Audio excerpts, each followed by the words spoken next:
नमस्कार मित्रों, हाल ही में भारत ने एक नायाब हीरा खोया है जिनकी सादगी से पूरी दुनिया उन्हें जानती थी। मैं बात कर रही हूँ श्री रतन नवल टाटा की। कौन थे रतन टाटा? उद्योगपति, परोपकारी, निवेशक, प्रशिक्षित पायलट और भी बहुत कुछ।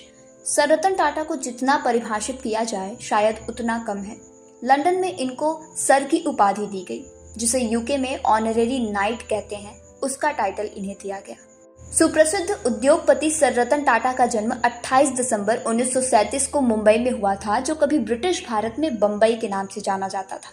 जब ये 10 साल के थे तब उनके पिता नवल टाटा और मां सूनी टाटा अलग हो गए, तो उन्होंने अपना बचपन अपनी दादी के साथ बिताया।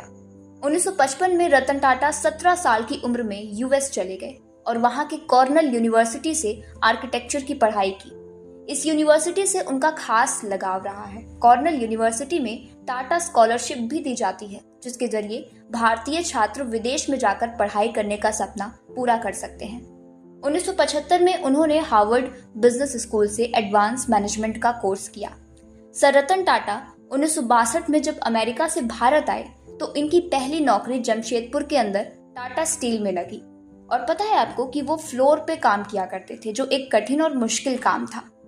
टाटा मोटर्स को इन्होंने न्यूयॉर्क स्टॉक एक्सचेंज में रिप्रेजेंट किया ताकि अंतर्राष्ट्रीय स्तर पर पहचान मिल सके। टाटा समूह के चेयरमैन के रूप में उन्होंने बहुत सारी विदेशी कंपनियों के साथ डील किया, जैसे Tetley, Daewoo commercial vehicle, Corus group, Jaguar, land rover.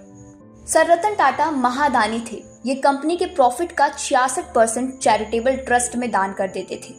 स्वास्थ्य, शिक्षा, जल संरक्षण, डिजिटल परिवर्तन, कौशल विकास, आपदा राहत, स्पोर्ट्स, स्कॉलरशिप, ऐसा कोई क्षेत्र नहीं है जिसमें इनका योगदान ना रहा हो। 100 करोड़ के आसपास इन्होंने आईआईटी बॉम्बे में दे दिया Tata centre of technology design बनाने के लिए। 1,500 करोड़ रुपए कोविड में दान कर दिया।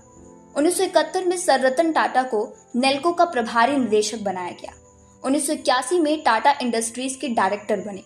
1983 में इन्होंने टाटा सॉल्ट लॉन्च किया। 1986 में कुछ समय के लिए एयर इंडिया के चेयरमैन बने और 25 मार्च 1991 में जमशेदजी टाटा ने सर रतन टाटा को टाटा समूह का अध्यक्ष नियुक्त किया। टाटा समूह के अध्यक्ष के रूप में उन्होंने कंपनी को ऊंचाइयों पर पहुंचाया। टाटा नैनो और टाटा इंडिका ऑटोमोबाइल की कल्पना और निर्माण उनके नेतृत्व में किया गया था।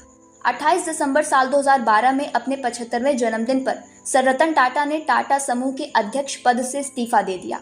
उनके जीवन का एक प्रमुख लक्ष्य भारतीयों को बेहतर जीवन स्तर प्रदान करना और मानव विकास सुनिश्चित करना था।